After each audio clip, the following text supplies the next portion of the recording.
Hey, what's up, YouTube? It's your boy WizCaster77 bringing you his first deck profile. This deck I like to call Vintage Lockdown. It's pretty damn good, if I must say so myself. It doesn't come without its inconsistency issues, but that's the nature of the beast when you run field card decks, especially one like Secret Village. But without further ado, let's jump right into it. I'm going to show you the deck list, and then I'm going to explain some card choices I have. All right. First of all, we got 2 Associated Fleur, 2 Crusader of Endymion, 2 of my favorite spellcaster, Kaiku the Gross Destroyer, 2 of my next favorite spellcasters, Magical Exemplar, 2 Breaker, 2 Apprentice, 2 Effect Failure, 1 Chaos Sorcerer, 1 Old Vindictive, 1 Mystic Piper, 1 Copycat.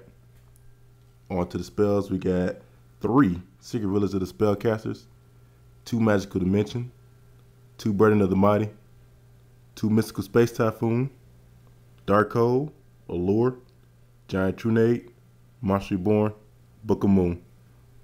And on to the traps here, we got Mirror Force, Solemn Judgment, Torrential Tribute, Call of the Haunted, Dimensional Prison, Royal Oppression, Rivalry of the Warlords, and Safe Zone. Alright, now to explain some of the card choices here. First of all, let me get into this card here, Associated Fleur. Associated Fleur is 2900, 0 attack, 8-star spellcaster, came out in World Championship Edition 2011 for the Nintendo DS.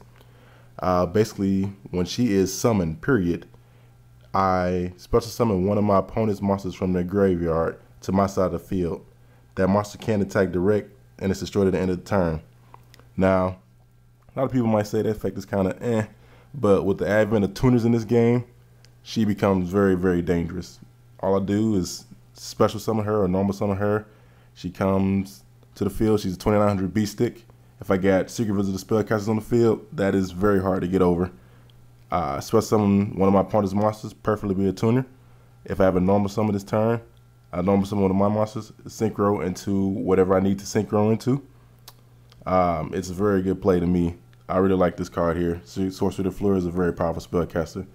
I'm also waiting on Blizzard Princess, level 8 spellcaster. When she's normal summoned, I can shut down all my opponent's spell and trap cards until the end of the turn. She can be tribute summoned by using 1 spellcaster type monster. Waiting on that card as well. Kaiku the Ghost Destroyer wrecks a lot of plans with graveyards. Plants, come here. Give me that booty. Apprentice Magician, I didn't have her originally in here, but I decided to put her in here because, or him in here, or whatever it is, in here to have a nice opening move if I go second. My opponent sets up before I do. It's kind of not a great move to try to force Secret Village of the Spellcasters or normal summon a 4-star monster, or even have to go face down with a 4-star monster. So I put her in here to give me some options, some defense, or if I go second, my opponent opened up pretty broke on me. Let's see, I run 2 copies of Crusader, Kaiku, Exemplar, and Breaker as my 4-star monsters to summon. Give me some summon power, keep Secret Village live, and keep my opponent's spell cards off of me. Effect Failure, you know what she does.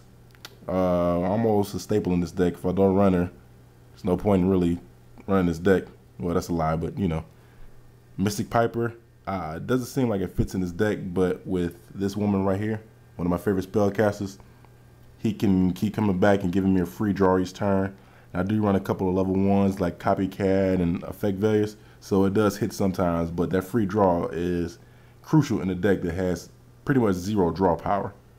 The single Chaos Sorcerer, I found that 2 kind of gets in the way, so I went down to 1, and it's been working well for me so far.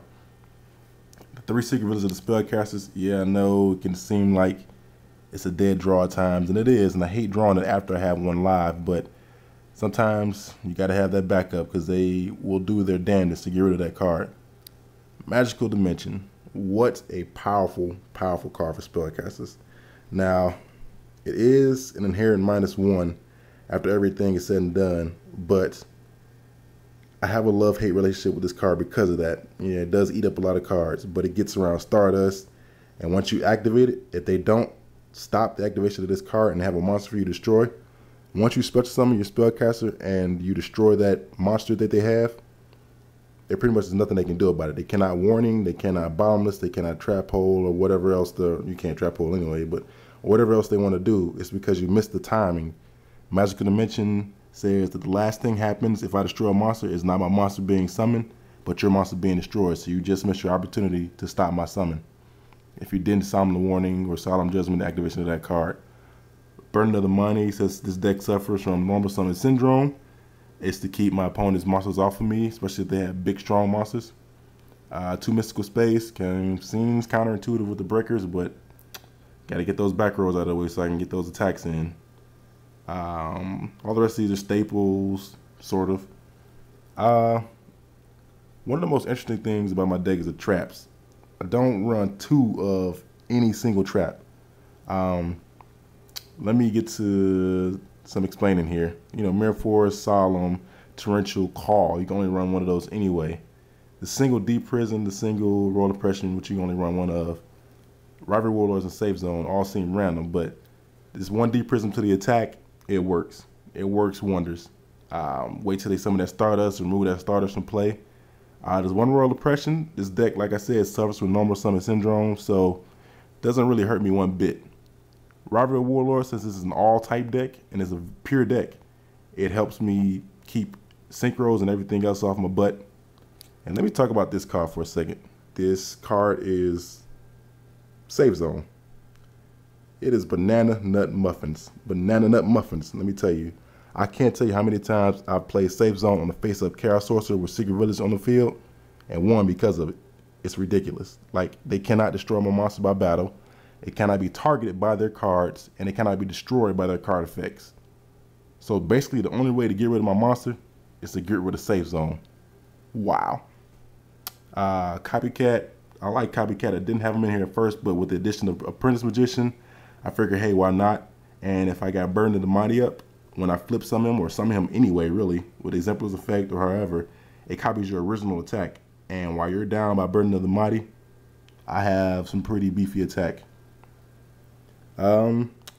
That's it. That's pretty much does it for my pure Village Lockdown deck. I may not always say it with my decks, but my decks are in fluid motion. That means my decks are not complete by any means. So I'm always looking for comments, input, any advice, any cards I could take in, take out. So rate, subscribe, give me comments on this deck. Help me out here, folks. While I like running these decks, I like to know what helps me win, what helps me lose. So any suggestions, I'm very open to. This is Wizcaster77 signing out. Bye, YouTube.